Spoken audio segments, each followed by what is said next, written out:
Welcome, everybody. As Katie said, my name's Marvin Hecker. I want to start off by thanking the Plumbers Union for letting us use their space. They're really, and I have to tell you, Joe, who we work with here, one of our dear friends, I gave him a real ration earlier because one of the urinals doesn't flush well in the men's bathroom, and we're in the plumber's hall. So anyway,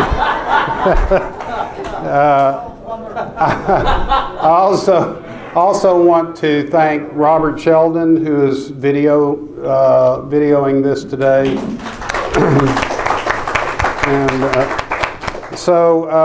I've been a precinct chair for 20 years.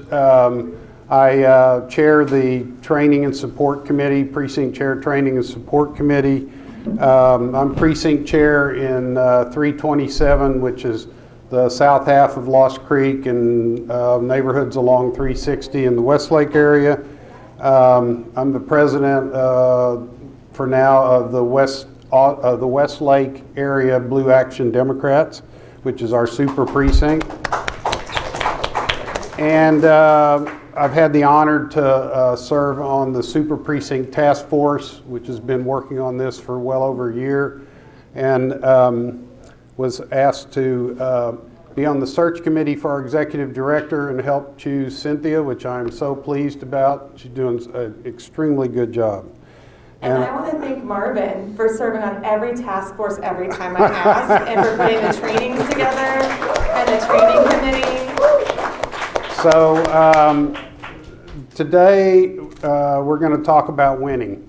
And I'd like to thank Marvin for always being there every time. If anyone has a question, at least me. I never sleep. Okay. So today I want to talk about winning.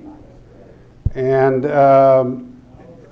these are some of the things we're going to cover today. I'm going to be pretty blunt about some things, maybe talk about some elephants in the room and stuff.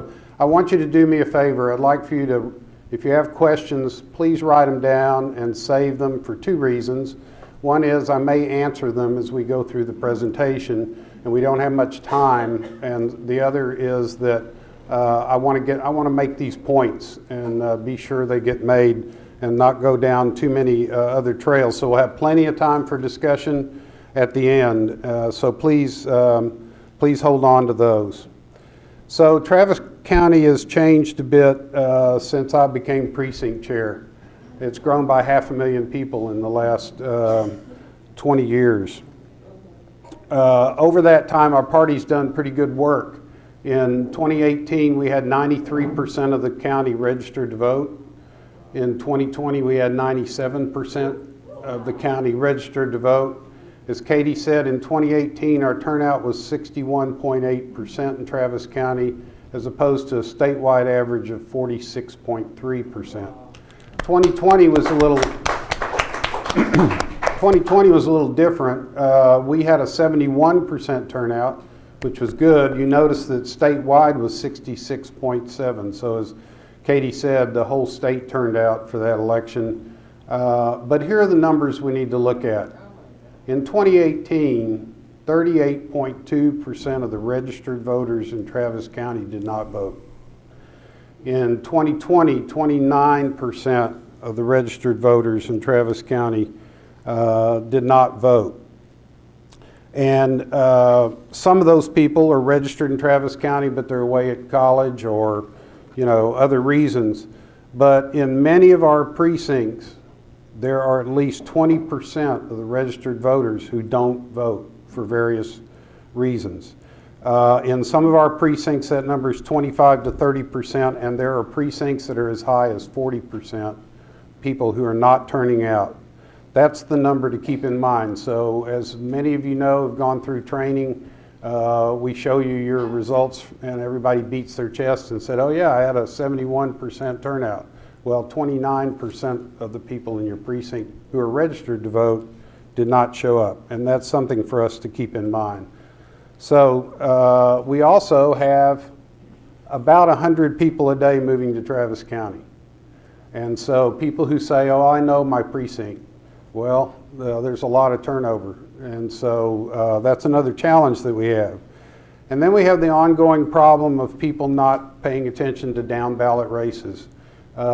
We mentioned a person that we don't like to mention the name. There's the voter turnout for that judgeship. And a lot of that has to do with the fact that many of the people that went to vote had no idea who they were voting for. So that's one of the challenges that we need to look at. So, as Katie said, we've got to add 2% or so to our normal turnout. That's a lot more voters. That means we're going to have to target a lot of infrequent voters. That's our goal. If you've worked in the last coordinated campaign, you know that's who we went after also. And we've got to register a bunch of new voters. So we've got a big challenge that we need to accomplish. That means a lot of direct voter contact.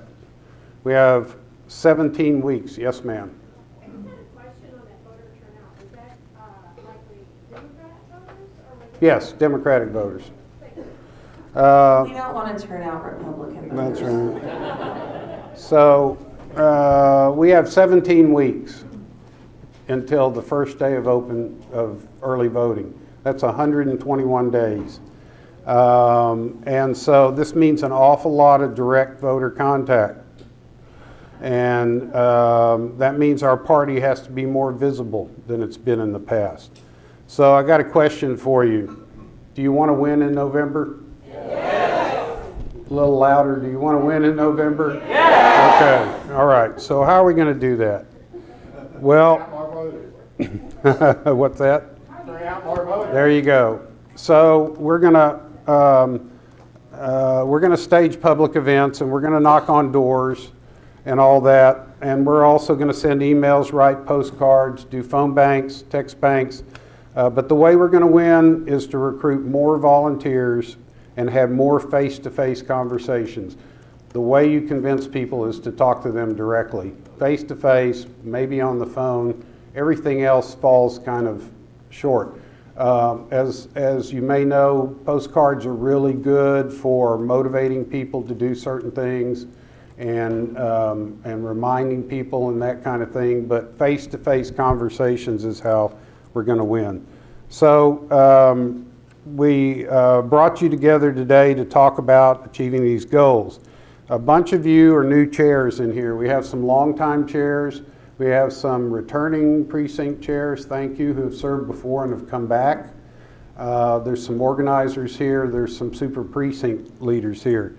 How many of you ever served in a marching band? Oh, look, a lot of marching band people. Okay, so you want the band to look good going down the field. What's one of the very first things that you have to do to get the band to look good marching down the field? You've got to all start off on the same foot. The reason I bring that up today is some of you have heard some of this before.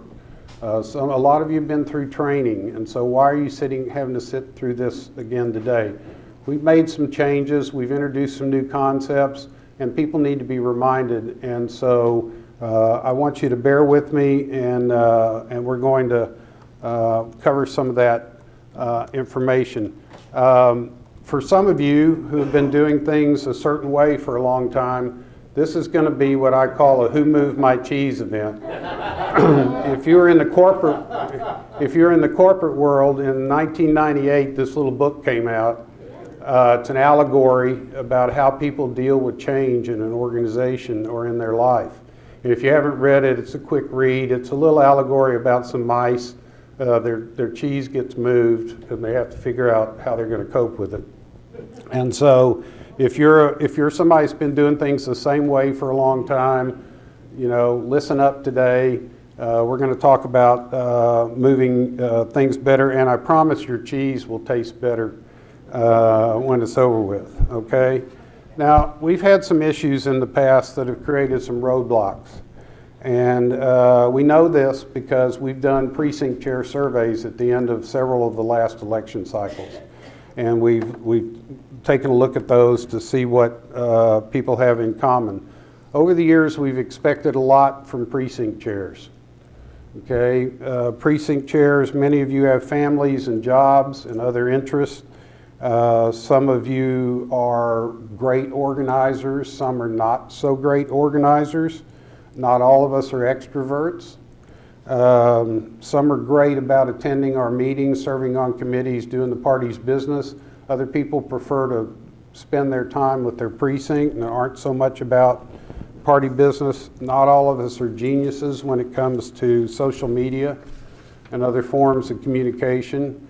And not all precinct chairs can afford to take money out of their pocket to pay for postage and literature and texting and other expenses. So we've had those issues of expecting an awful lot from precinct chairs. We've also had issues with some parts of the country not getting enough attention, or the county not getting enough attention or support from the party, or having particular issues that don't get addressed.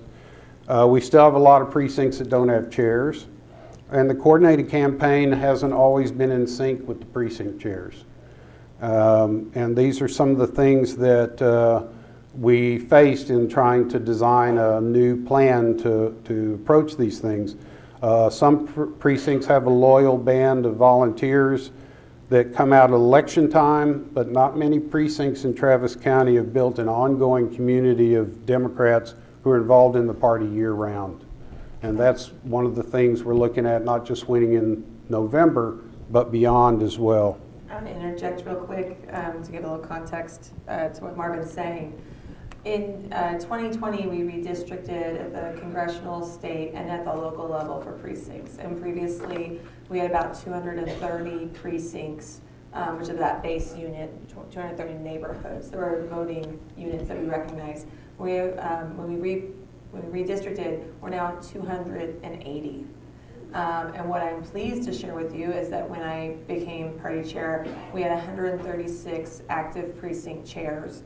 And we are now at 162 with an additional dozen or so being recruited to join either at this CEC meeting today at 1 o'clock or at our August meeting, with a goal of having 200 precinct chairs by November, really Great. By our September meeting. So that is more activism than we've had in a very long time. So there's a lot of good hope in terms of where we're going, and you're a part of that as part of our 162 precinct chairs.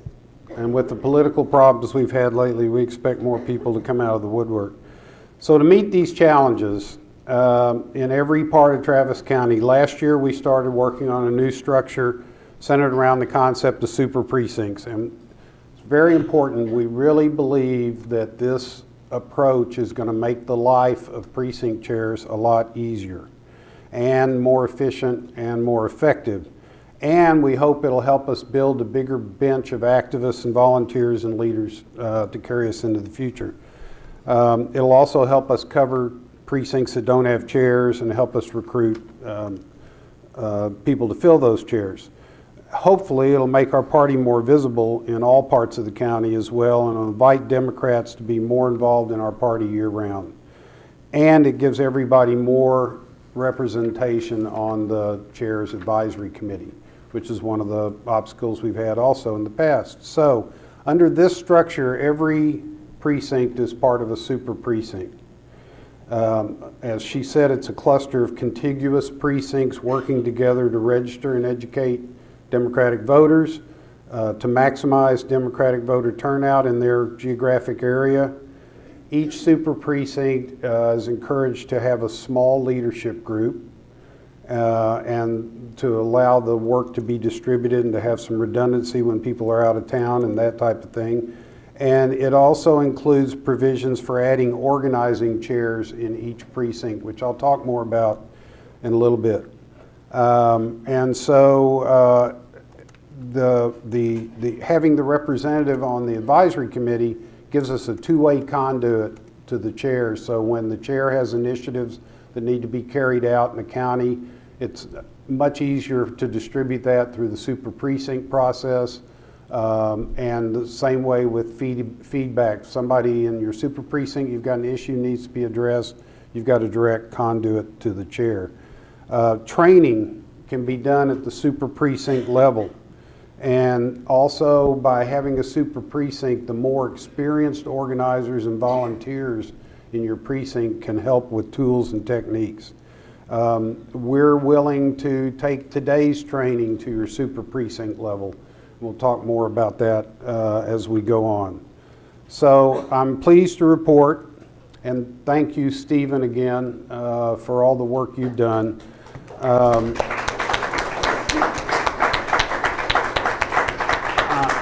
I'm pleased to report that our organizing efforts over the last 12 months resulted in nearly all of the county being organized into super precincts. This is what the map looks like today.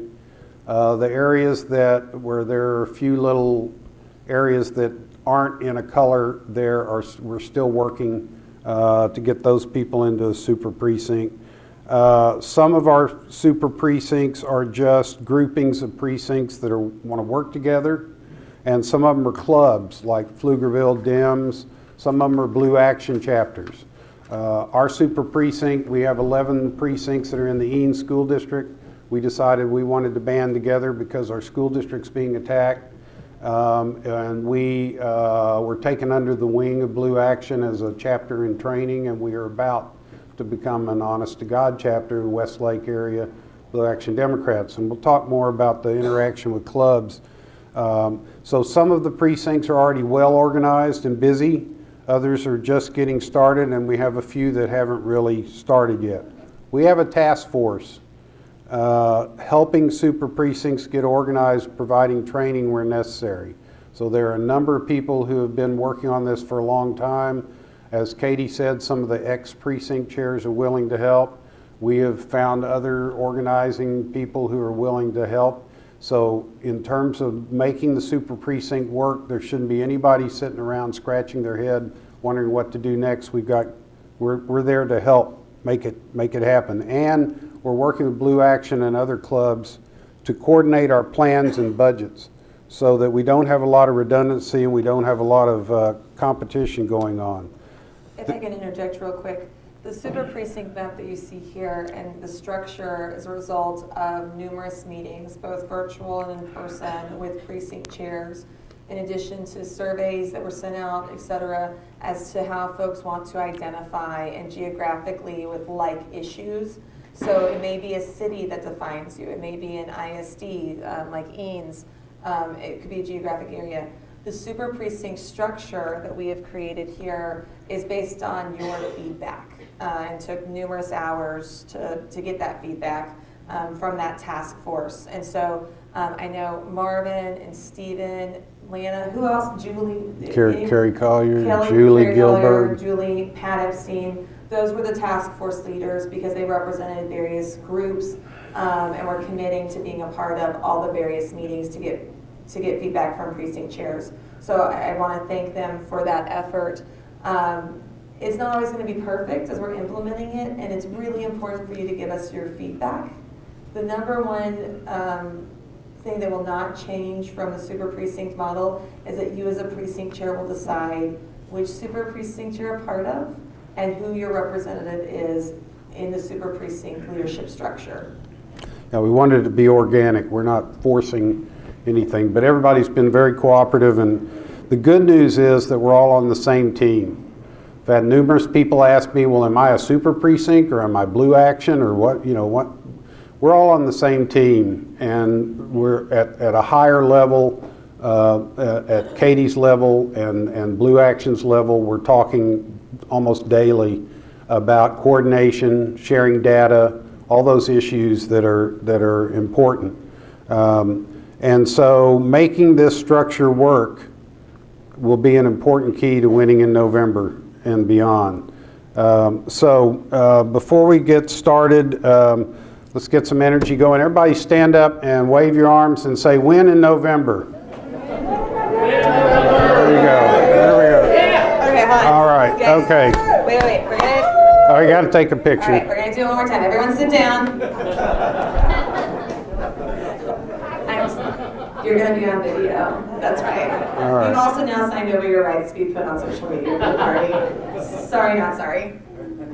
All right, Marvin. All right, stand up and holler, win in November. Win in November! All right. It's going to take a lot of energy. So, all right. So, we're going to talk more about precinct chairs, organizing chairs, super precincts, et cetera, and how we're going to win. Katie went over this a little bit. For those of you that are new, we're going to use some acronyms. So when you hear us say TCDP, that's our party. CEC, County Executive Committee. The VAN is the Voter Activation Network, sometimes referred to as Vote Builder. It's our database that we use for all our work. And you'll hear GOTV, Get Out the Vote. And so you'll be familiar with those. So, here we go. Okay, so the keys to helping the party win in November will be our precinct chairs, our organizing chairs, and our super precinct leaders. I want to focus on precinct chairs at this time. When you become a precinct chair, you only have two main duties. You can be involved in lots of things. You can be involved in people's campaigns, causes, whatever. As a sworn precinct chair, you have two jobs. One is to help operate the party, and the other is to maximize the Democratic turnout in your precinct. That's it. Those are your jobs as a precinct chair. There's a lot of things that go along with that, but keep in mind that regardless of what your interest is in accomplishing any other goals, when you swore to be a precinct chair, you swore to maximize the Democratic turnout in your precinct, and that's what we're here to talk about today. So I'm going to buzz through some stuff because Katie's already gone over some of it. You're an elected official. You serve on the CEC. You're elected to a 2-year term or to fill a vacant term. You're the face of the party in the precinct. You took an oath to support only Democrats. We all participate in the coordinated campaign. We all assist with recruiting election workers. At the precinct level, the job of the precinct chair is to recruit team members and to lead that effort and to coordinate with the organizing chairs. We'll talk more about organizing chairs. Coordinate with the super precinct, coordinate with the TCDP, and participate in GOTV activities. There are precinct chairs who, for various reasons, can't block walk or have other, either personal or other reasons why they don't want to participate in various activities in their precinct. They are still responsible for seeing that it happens. So, you know, this is one of the reasons that we've implemented the organizing chair concept, is because we can't assume that every precinct chair is going to do all of the tasks that are needed to get it done. And so that's why we want people working together. Let's see here. So, move on here. So, how are you going to accomplish all this as a precinct chair? The first thing you have to do is know your precinct. The things that you need to know about your precinct, if you don't already, is the physical layout, what's happened in the past with your precinct in terms of election results, and what the volunteer history has been. If you don't want to write down these links, we'll be sharing this later, but these are places you can go to get some of this. Today, I'm going to pick on one precinct. It's precinct 254. Is Melania here? I don't know. New precinct chair. Precinct 254, I just did some training with them, is a really good example of a precinct. This map comes from the voter database. This is all the voters in precinct 254, Democrats and Republicans. Why are we looking at this map?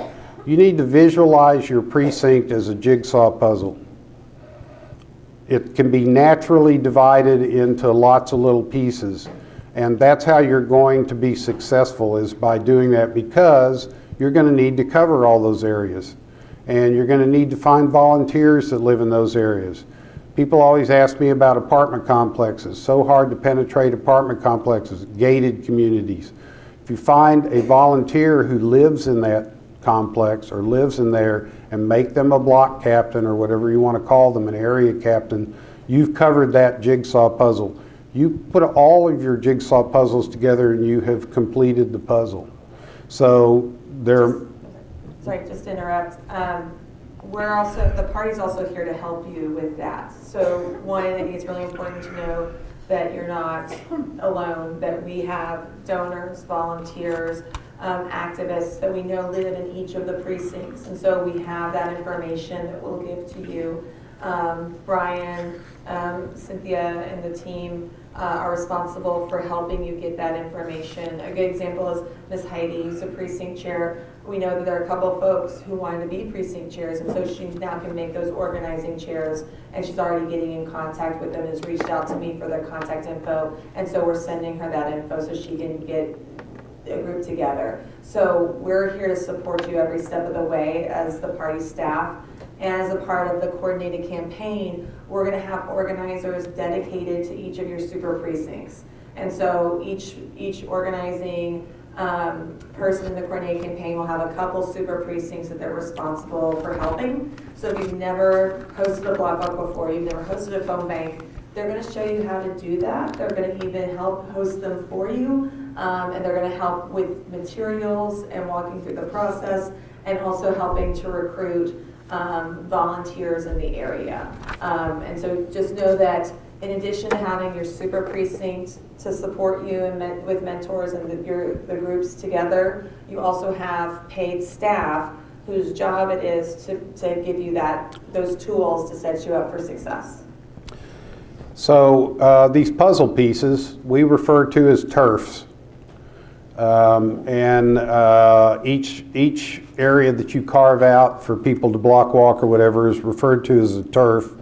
Our database has a feature called turf cutting, and I can actually go into these maps and I can draw boxes around various parts, and I can literally make this a jigsaw puzzle.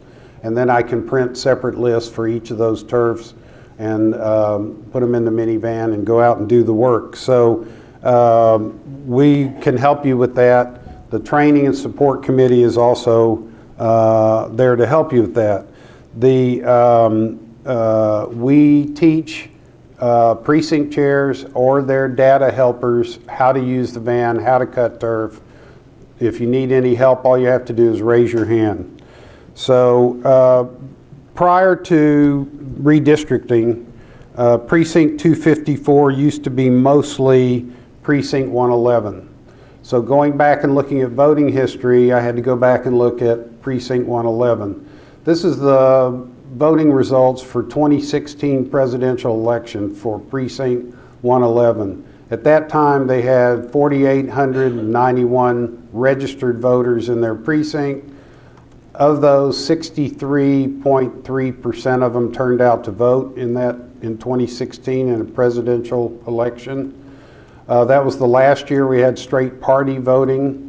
Of the straight party voters, 72.23% of them were Democrats.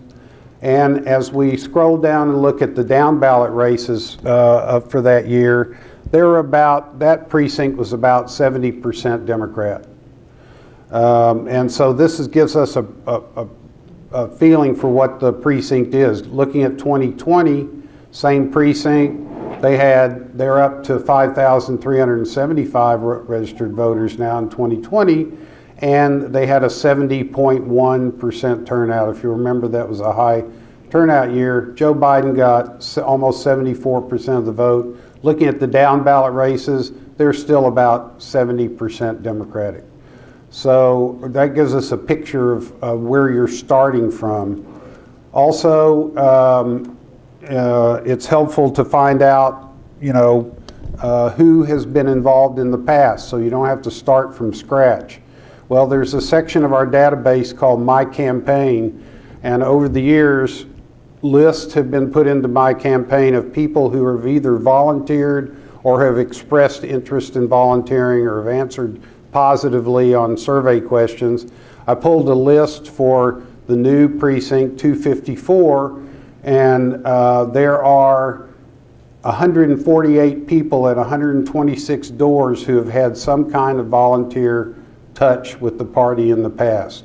This is low-hanging fruit.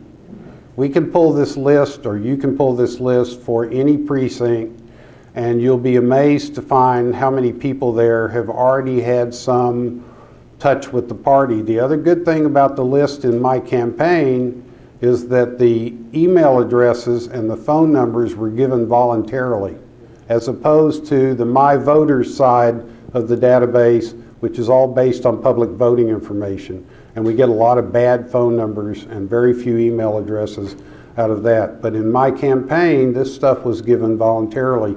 So the phone numbers and the email addresses are much easier to use, and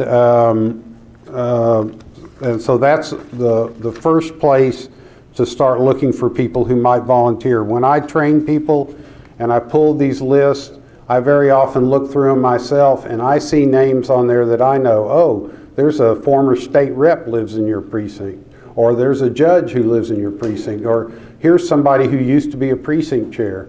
Those people can turn you on to who the activists are and who the movers and shakers are. So you don't have to start from zero in trying to find people for your precinct.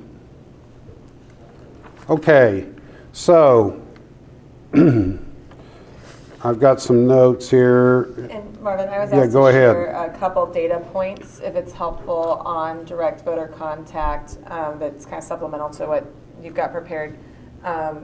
So direct voter contact, if you want to describe the various forms, and I can tell people that, as you can imagine, in campaigns, there's a lot of money spent to try to figure out the most effective way to talk to voters. And so the information I'm going to share with you on this slide is the data and science behind and psychology behind voter outreach and voter engagement. And so this is a really important slide that I want y'all to focus on, because it will help you when you're going out and talking to strangers, which if you're afraid of talking to strangers out in the community, raise your hands. Or that seems awkward. It might be like, you don't know what to say. What if they smell? What if they don't? What if they're nice? I don't know. It can be awkward. This is going to give you, one, the data as to what you're doing and why it's important, and the impact you're having. But because what brought you here today, the why you're here, always focus on that, because what Marvin's going to share with you here is that we've got to take action. And it may be that, oh, I don't like phone banking, Katie. I hear that a lot. Or, oh, I don't want to block walk. It's too hot. Or I don't like talking to strangers. This is where Republicans are kicking our asses in other counties. And the reason why Travis County is still at 71% is because we have to face those fears at the door and on the phone, on email, etc. So go through yours. I'm going to add some stats at the end. So we know Precinct 254, we know what it looks like physically, we know what the voting history has been in the past, and we know that it's about a 70% Democratic base. So what we have to do in November in that precinct is we have to turn out that 70% base, and we have to find another at least 2%. Given the size of that current precinct, that means we need to turn out about 3,100 regular Democratic voters and find another 88 new Democratic votes in that one precinct to win in November. So in November, we've got to motivate about 3,200 Democrats to show up and vote in that one precinct.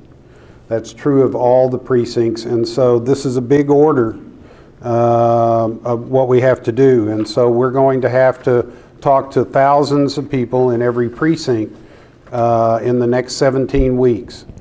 We can certainly reach some of those people by phone banks and texting and postcards, very effective for various things, but it's going to take a lot of block walking to turn out numbers. You can safely block walk in a pandemic. You can knock on doors, take 10 steps back, keep your mask on, talk to people. It's a mistake we made in the last time around. We didn't do enough of that. It's now time to build our precinct teams and organize super precincts, because we have to hit the ground running mid-July, August.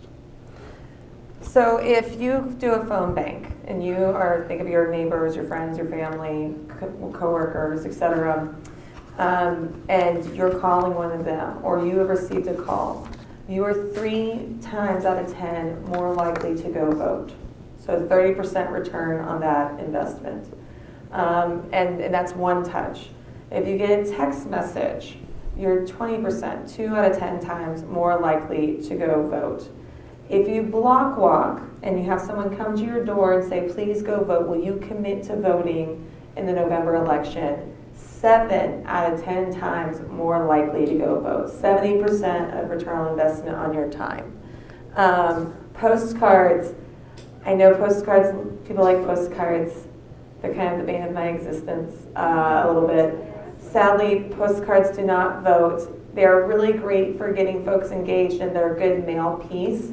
They're a part of the touches. Like when we talk about getting, we've got 80,000 infrequent voters and 40,000 new voters we're targeting. We have to touch them 5 times.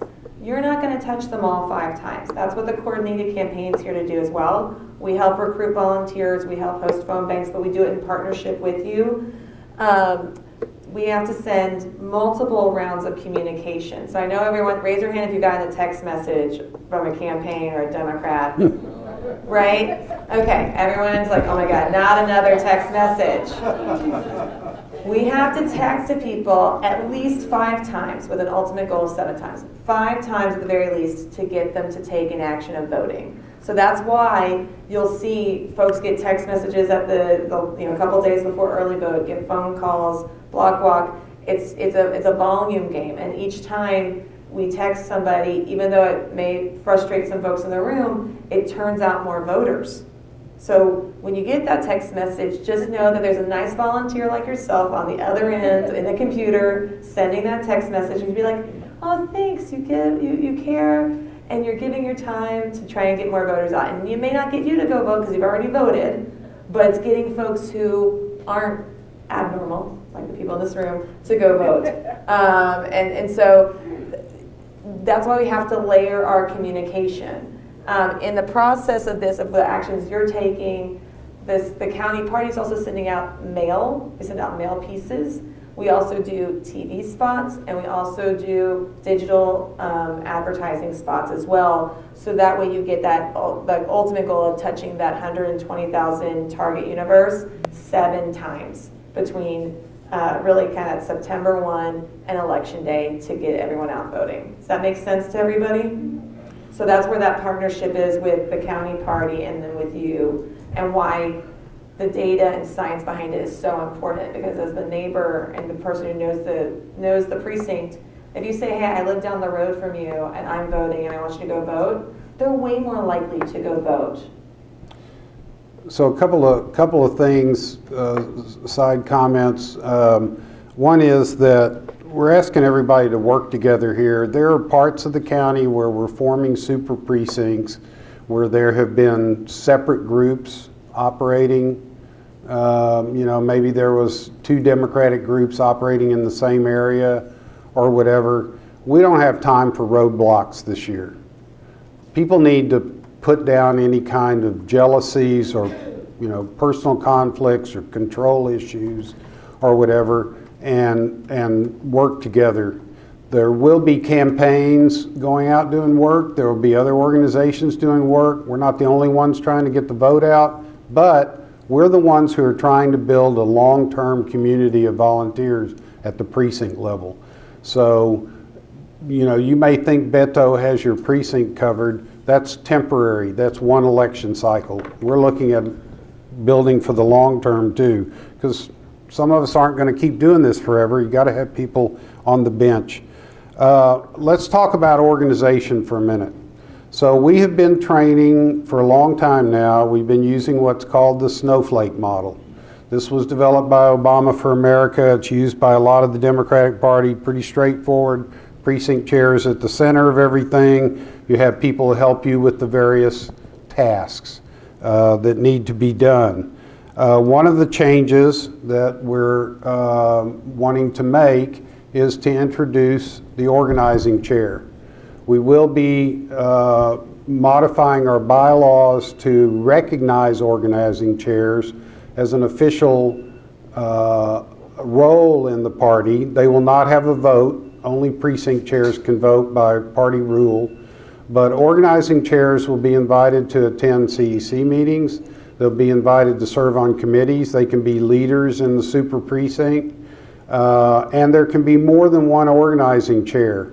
There can be somebody in your precinct who is really good at block walking, and you make them your block walking organizer. You don't have to have just one. The concept is, if you remember the slide that I had about what we've asked precinct chairs to do, all those tasks have to be covered by somebody. And no one precinct chair, or really not one organizing chair, can necessarily do it. But we're introducing the concept of the organizing chair to assist the precinct chair in getting their work done. Another thing that we have introduced is the super precinct model. So the concept here is that you still need to get your work done in the precinct, but there are neighboring precincts that don't have chairs, and there is power in numbers. If any of you have tried to put together a picnic in the park or some other kind of event on your own for your own precinct, it takes a lot of work. If you're going to do one for your super precinct, you're not the only one that has to do the work, and you're going to get a much bigger crowd.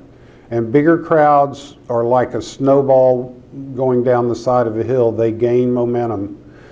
We had our first organizational meeting in our little super precinct in the park, a month or two ago. We had 40, 50 people show up from different precincts in our super precinct. A lot of them were like, oh, I know you, oh, you live, oh, okay. You start to build a community of people, and they look around, they say, wow, there's a lot of people interested in this. So there's power in numbers psychologically. There's also distributing the work.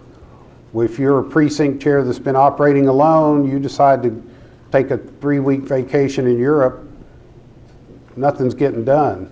You know, but if you're part of a super precinct and you've got organizing chairs, there's not going to be that gap. You're going to have redundancy and that type of thing. So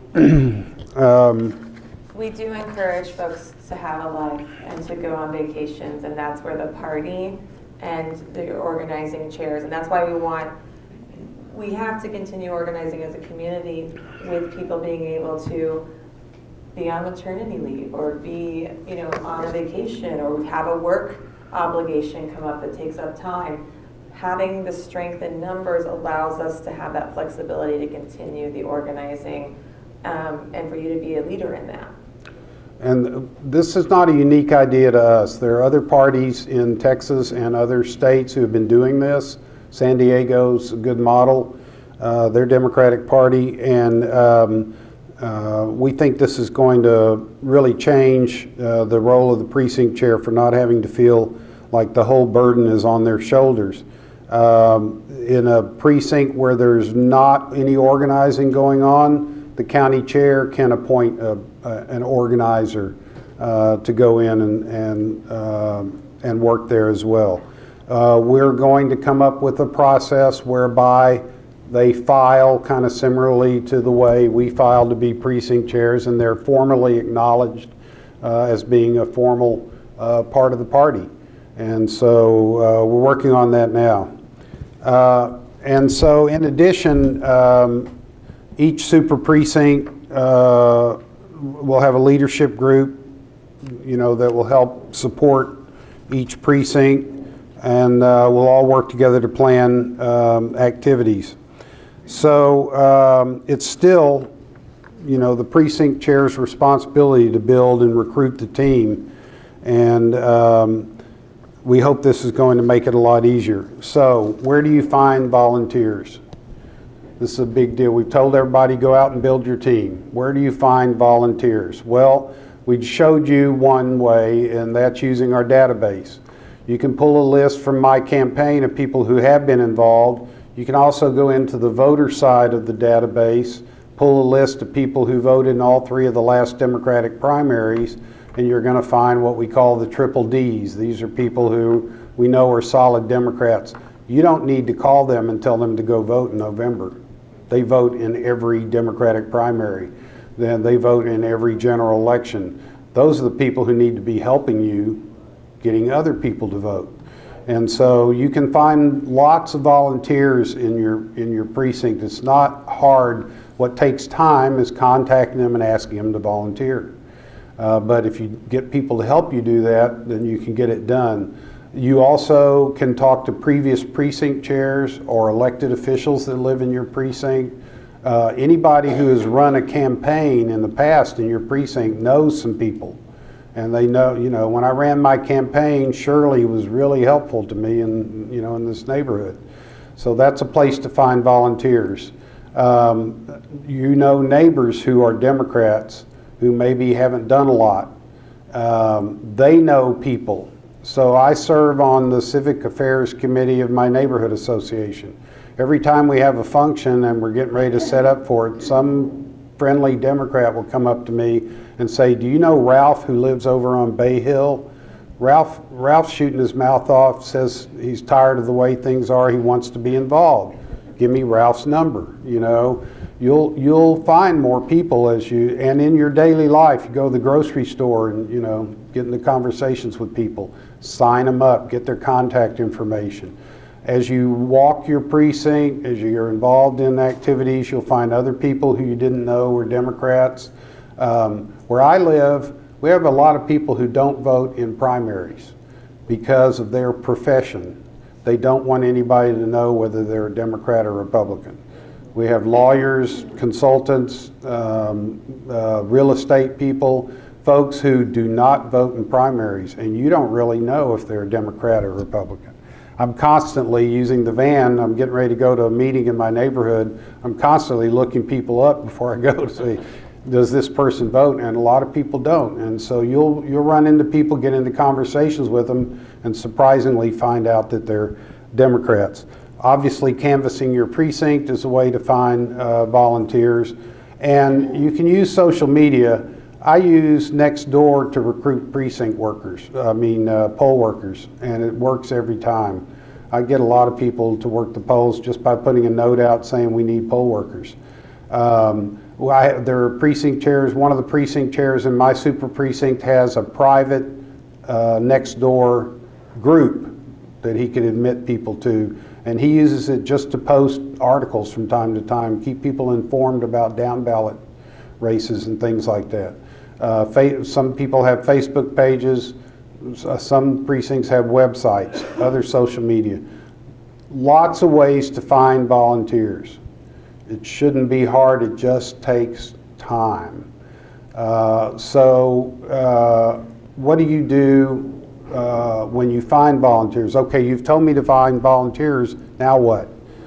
The first thing you've got to do is have a get-together. It doesn't matter if only 4 people show up. It'll build over time, but you need to plan a get-together. You can either do this on a precinct level or on a super precinct level. But you need to think about when you might be able to have an event before you start calling and trying to get volunteers. One of the secrets to getting lots of people to attend is to have invited guests. So when we had our first super precinct meeting, we had both our school board candidates there, we had our county commissioner there, we had Vicki Goodwin, we had Donna Howard, and people say to me, well, those people are so busy, they're not going to come to my little event. Those people need every vote they can get. They depend on those constituents to keep them elected. I guarantee you they'll come to your meeting if they have it time on their schedule, because they need to talk to the voters as much as you do. I get twice the attendance every time Donna Howard comes to one of my events. People don't want to just sit around and talk about politics. Hey, would you like to come over and shoot the breeze about politics sometime? That's fine, but we're not going to get anything done. People want to do something, and they want to learn something, and they want to meet influential people. Figure out who you can have, maybe talk to them in advance and say, hey, I'm going to have something in a few weeks, would you be available? have all these details in your mind before you start calling volunteers, because this is going to be a big key as to whether you get somebody involved. You can call them up and tell them what you're doing and ask them if they want to be a Democrat, but if you want to get them involved, you need to have something for them to do.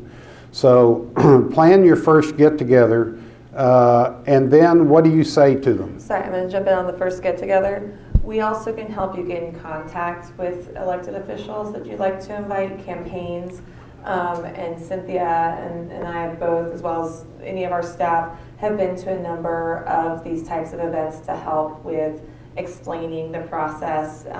Usually we have about a 5 to 10 minute just kind of how to get involved and a sign-up sheet to help you. So we can provide that assistance with speakers and participation, as well as I've been to a number of them across the county, and you can have them in a park if you feel like it might be weird to have a bunch of people at your house, or in my case, a 2-year-old's exploded all of his stuff around the house. So, it's not really the place to have 10 or 15 people over. Anyone within the precinct, can host the event or can be at a park. And as Judy Donahue has taught me, the meetings are always better with wine. So I appreciate that Lake Travis Dems will always have wine at their meetings, and it makes it a little bit more fun. They also have a book club.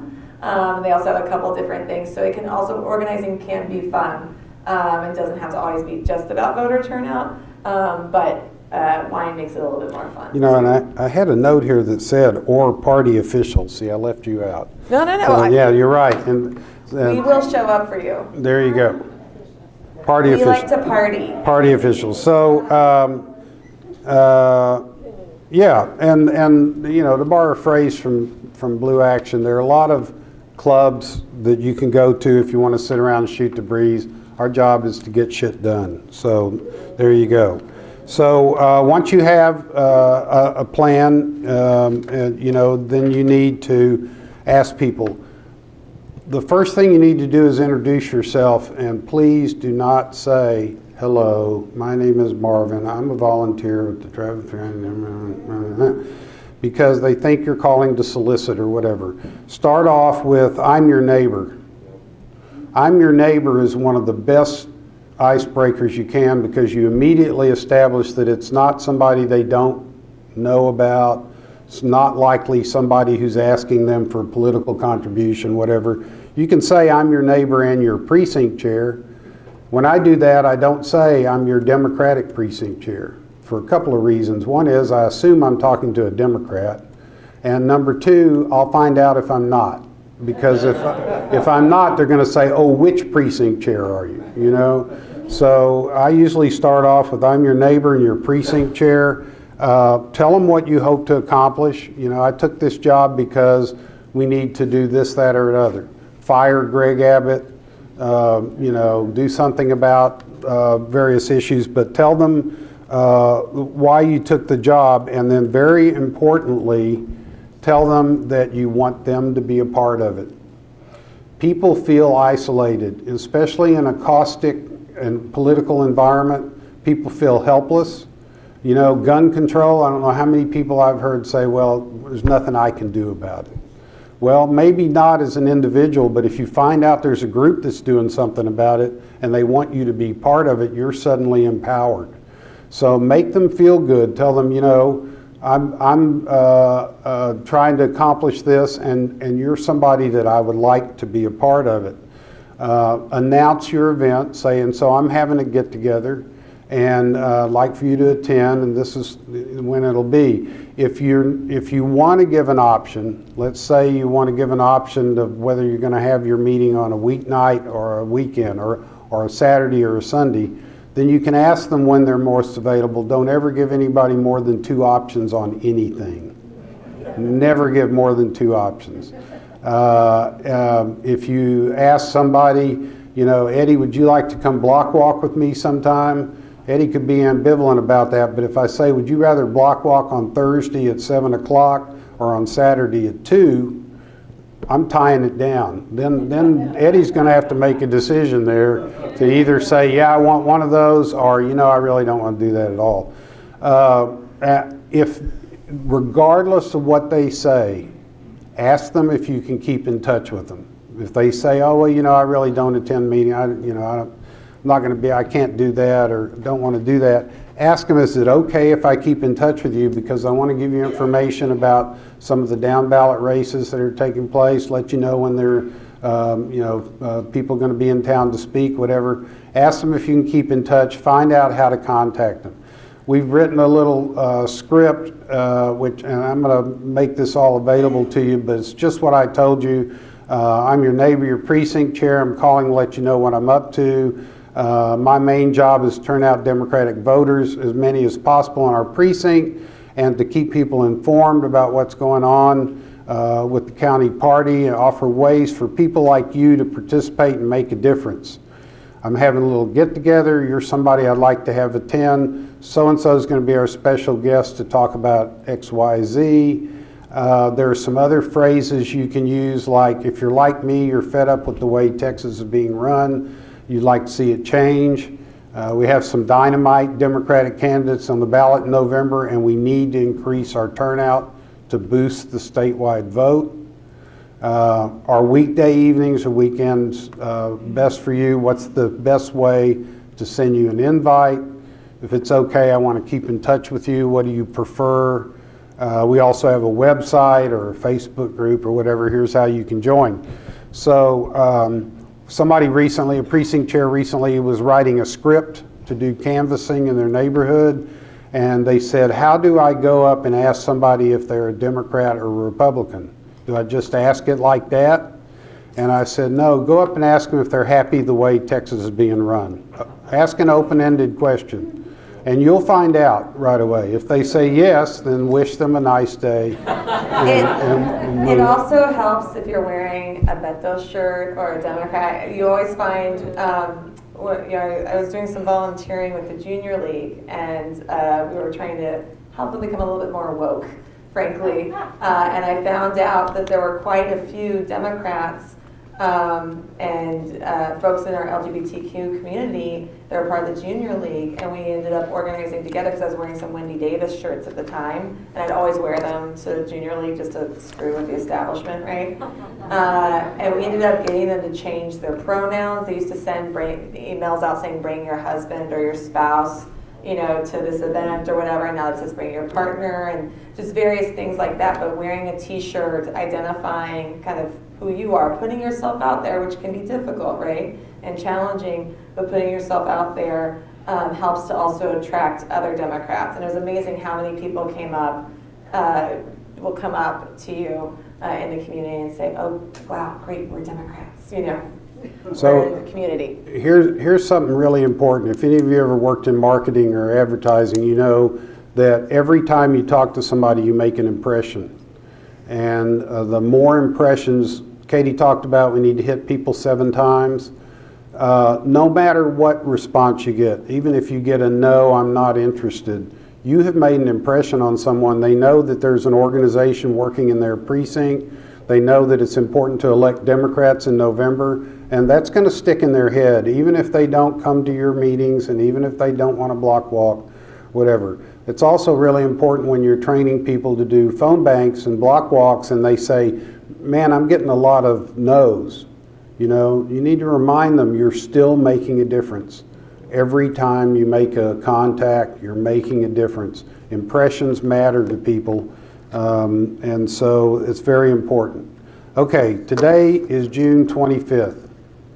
We have 121 days until the first day of early voting. That's 17 weeks. All right? To win in November, we need to start building our precinct chairs today, or at least tomorrow. Okay, if you can't do it today. Waiting until it's time to get out the vote is too late to build a precinct chair team. I have people tell me, oh yeah, when the election comes, I'll get people out to vote.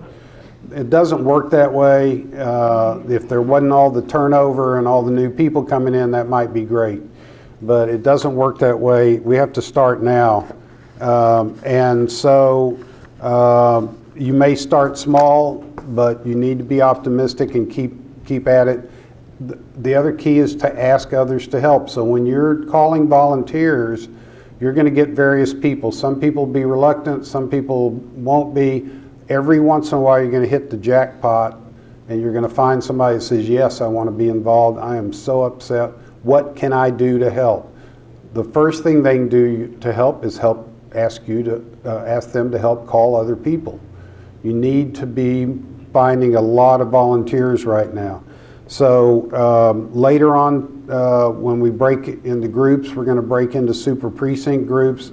You can talk to the folks in your precinct. It's important for you to get your super precinct organized now, and that means getting together and deciding who's going to be your leaders, who's going to take a leadership role, how you're going to organize, identifying possible organizers in your super precinct. If you haven't already had a meeting of your super precinct, tomorrow you need to start setting it up. Stephen and I and others have been working with different precincts to encourage their leaders to do this. We can't wait any longer. We have to start now. And so a lot of people are not here today. The last time we tried to organize super precincts, one of the mistakes we made was we had an organizing meeting and then we didn't do anything after that. We didn't follow up with the people who weren't here. We didn't do training and that type of thing. We're doing that differently this time. You need to reach out to the people in your super precinct who weren't here today, get together with them, express the urgency, and decide what you're going to do going forward. If you need help doing that, raise your hand, because we've got a whole team of people who can help you with that. If you need one of us to come, to your first meeting and talk about the process, if you don't feel comfortable doing it yourself, we're happy to do that. We can't wait any longer. We've got to build our teams now. So you need to start identifying leaders, and we'll talk a little bit more about that, and make a plan to meet. I mentioned earlier that there's been issues in the past with coordination with the coordination plan. Katie will tell you that before she got elected and after she got elected, she got her ear bent by a number of us saying we have to do a better job with the coordinated campaign before we hire a staff and all of that. And she committed to that, and that's what we're doing. When I was in some of the final interviews for coordinated campaign director, and some of the questions we asked them was about working with precinct chairs.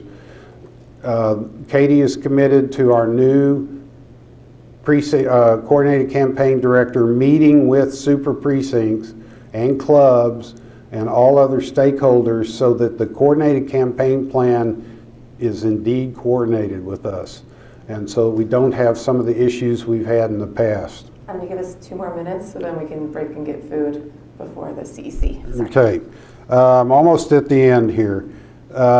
Get trained on the van. We have second Sunday trainings going on now. There are sign-up links available.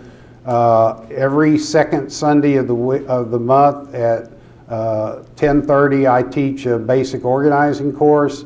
At 1 o'clock, Brian teaches a basic van course. Those are online on Zoom. We're also willing to do one-on-one or small group trainings. I went out to Oak Hill recently and trained 3 precinct chairs on the van. If you don't want to learn it, find somebody in your precinct who does want to learn it. We'll train them. I think every precinct chair, even if they're not going to do data work, at least should know how it operates, because you don't know what to ask your van person if you don't know what's in the van. So get trained on the van. If you're a precinct chair that's had a van account and hadn't used it in a long time, we'll do a refresher with you.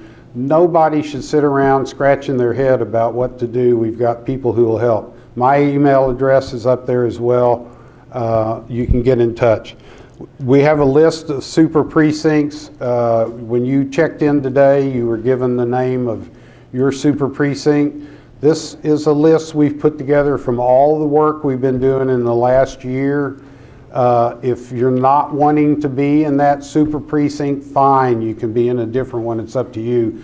But this is where we're starting from, and we need you to start working with these people, taking it seriously, and getting organized. There's some of these lists are printed out in the back. You need to get excited, and you need to commit to work, and you need to ask for help if you need it. There's lots of tools and techniques. It would take us hours today to go through all that, but what we wanted to really stress today, we have an organizational structure in place. Let's embrace it. Let's get excited about it, because what are we going to do in November?